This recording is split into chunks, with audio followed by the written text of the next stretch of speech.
चुनावी मौसम में अमर उजाला अपना चुनावी रथ सत्ता का संग्राम लेकर मध्य प्रदेश में है।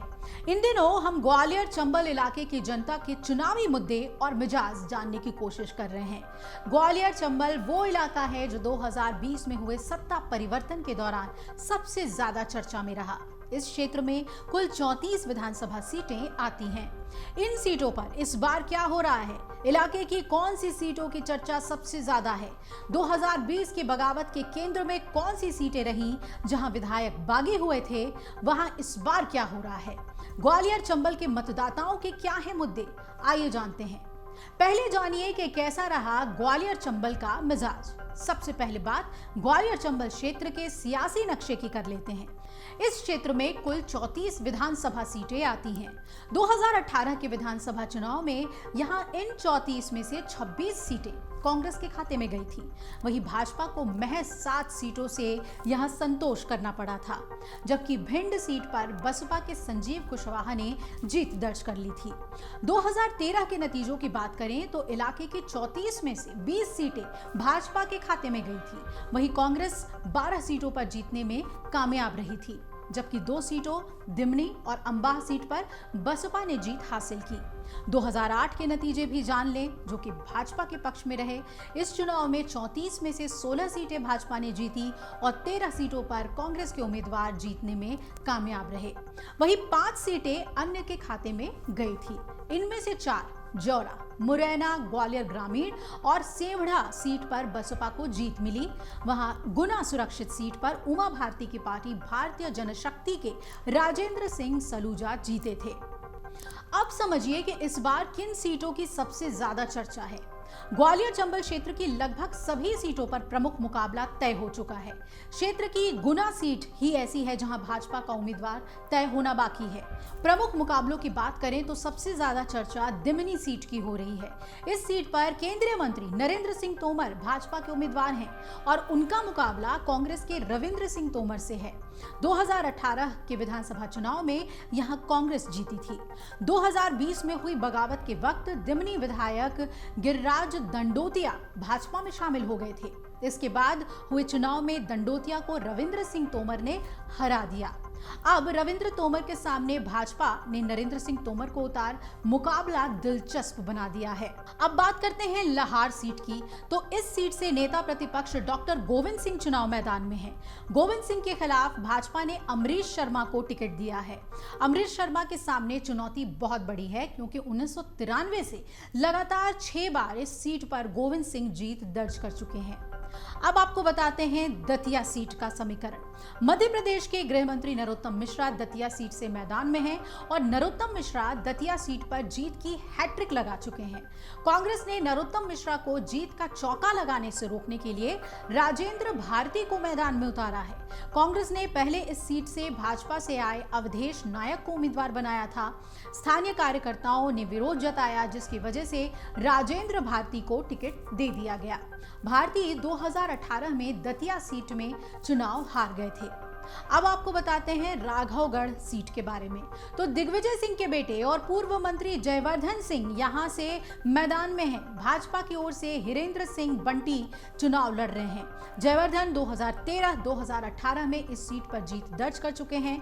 1985 और 2008 को छोड़कर 1977 से राघवगढ़ विधानसभा सीट पर दिग्विजय सिंह और उनके परिवार का ही कब्जा रहा है। 1985 और 2008 में इस सीट पर दिग्विजय सिंह के बेहद करीबी रहे मूल सिंह दादा भाई यहां से जीते थे।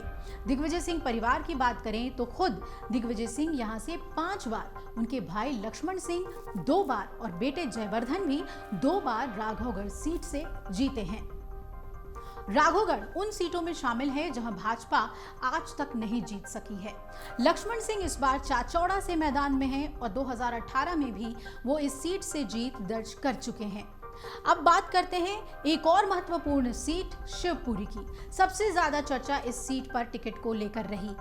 जिले की पिछोर सीट से 1993 से लगातार जीत रहे कांग्रेस विधायक और पूर्व मंत्री केपी सिंह इस बार शिवपुरी सीट से मैदान में हैं और यहां से कोलारस से भाजपा विधायक वीरेंद्र रघुवंशी भी कांग्रेस से टिकट मांग रहे थे। टिकट नहीं मिलने से रघुवंशी नाराज हैं और इस सीट से भाजपा के यशोधरा राजे सिंधिया विधायक हैं। यशोधरा ने इस बार चुनाव लड़ने से मना कर दिया था, तो उनकी जगह पर पार्टी ने देवेंद्र कुमार जैन को टिकट दिया है। जैन 1993 में यहां से जीत दर्ज कर चुके हैं। अब बात करते हैं डबरा सीट की। यहां पर समधी समधन के बीच मुकाबला देखने को मिलेगा। इमरती देवी 2020 में हुए उपचुनाव में अपने समधी और कांग्रेस उम्मीदवार सुरेश राजे से हार गई थी। इस बार एक बार फिर दोनों आमने सामने हैं। सिंधिया की करीबी इमरती देवी 2018 में यहां से कांग्रेस के टिकट पर जीती थी। 2020 की बगावत के वक्त पाला बदलकर भाजपा में आ गईं और इसके बाद हुए उपचुनाव में उन्हें हार मिली। 2020 की हार के बाद ही पार्टी ने एक बार फिर उन्हें टिकट दिया है। अब ग्वालियर पूर्व सीट के बारे में आपको बताते हैं। इस सीट से ज्योतिरादित्य सिंधिया की मामी और पूर्व मंत्री माया सिंह मैदान में है। माया सिंह 2013 में इस सीट से जीत दर्ज कर चुकी हैं। 2018 में यहां से कांग्रेस के मुन्ना लाल गोयल जीते थे और 2020 की बगावत में उन्होंने पाला बदल लिया। उपचुनाव में गोयल भाजपा के टिकट पर चुनाव लड़े। उन्हें कांग्रेस के सतीश सिकरवार ने 8000 से ज्यादा वोटों से हरा दिया था। अब दिलचस्प ये है कि सिकरवार 2018 में भाजपा उम्मीदवार के तौर पर यहां से गोयल से हार गए थे, तो सतीश सिकरवार एक बार फिर कांग्रेस के टिकट पर मैदान में हैं। अब आपको बताते हैं भिंड सीट के बारे में। 2018 में चुनाव में कांग्रेस और भाजपा के अलावा किसी दूसरे दल को भिंड से जीत मिली थी। यहां से बसपा के संजीव कुशवाहा ने जीत दर्ज की। कुशवाहा बाद में भाजपा के साथ हो लिए थे। उन्हें भाजपा से टिकट मिलने की उम्मीद थी। हालांकि चुनाव से चंद महीने पहले पटवारी भर्ती में हुई धांधली में कुशवाहा के कॉलेज का नाम आया और कहा जा रहा है कि इस वजह से भाजपा ने उन्हें टिकट नहीं दिया। हालांकि कुशवाहा एक बार फिर बसपा के टिकट पर मैदान में है। भाजपा ने यहां से नरेंद्र सिंह कुशवाहा को मैदान में उतारा है। वहीं कांग्रेस के चौधरी राकेश चतुर्वेदी मैदान में है। चतुर्वेदी 2018 में यहां से भाजपा के उम्मीदवार थे। अब बात कर लेते हैं पिछोर सीट की। तो शिवपुरी जिले के पिछोर विधानसभा सीट पर कांग्रेस के नेता केपी सिंह लगातार 6 बार जीते हैं। केपी सिंह इस बार शिवपुरी सीट से चुनाव लड़ रहे हैं और भाजपा ने पिछोर सीट से उमा भारती के करीबी प्रीतम लोधी को उतारा है। प्रीतम लोधी तीसरी बार यहां पर भाजपा के उम्मीदवार हैं। प्रीतम लोधी चंद महीने पहले जाति विशेष पर की गई टिप्पणी के चलते पार्टी से बाहर कर दिए गए थे। हालांकि बाद में उनकी वापसी हो गई। प्रीतम लोधी के खिलाफ कांग्रेस ने इस बार अरविंद सिंह लोधी को अपना उम्मीदवार बनाया है। अब बात कर लेते हैं अटेर सीट की। तो ये विधानसभा सीट 2018 के चुनाव में सबसे चर्चित सीटों में से रही थी। यहां से भाजपा के अरविंद भदौरिया ने कांग्रेस के हेमंत कटारे को हराया था। एक बार फिर दोनों आमने सामने हैं। कटारे पूर्व नेता प्रतिपक्ष सत्यदेव कटारे के बेटे हैं और उनके निधन के बाद विधायक बने थे। विधायक रहते हुए उनके ऊपर लगे आरोपों को 2018 के चुनाव में भाजपा ने मुद्दा बनाया। और आपको ये भी बता दें कि 2020 की बगावत का केंद्र में कौन सी सीटें रही थी। तो 2020 में मध्य प्रदेश कांग्रेस में ज्योतिरादित्य सिंधिया के नेतृत्व में बगावत हुई। कांग्रेस के करीब 2 दर्जन विधायक पाला बदलकर भाजपा में शामिल हो गए। कांग्रेस सरकार गिर गई और इस पूरी बगावत के केंद्र में ग्वालियर चंबल संभाग के ही विधायक थे। बगावत के बाद 28 सीटों पर उपचुनाव हुआ और इन 28 में से 16 सीटें ग्वालियर चंबल संभाग की ही थी। इन सीटों में जौरा, सुमावली, मुरैना, दिमनी, अंबा, मेहगांव, गोहद, ग्वालियर, ग्वालियर पूर्व, डबरा, भांडेर, करेरा, पोहरी, बमोरा, अशोकनगर और मुंगावली विधानसभा सीट शामिल थी। इन 16 में से 7 सीटों पर बगावत के बाद भी कांग्रेस ने वापसी की, जबकि 9 सीटें उसे गंवानी पड़ी थी। जिन सीटों को बगावत के बाद भी कांग्रेस बचाने में कामयाब रही, उनमें सुमावली, मुरैना, दिमनी, गोहद, ग्वालियर पूर्व, डबरा और करेरा विधानसभा सीट शामिल थी।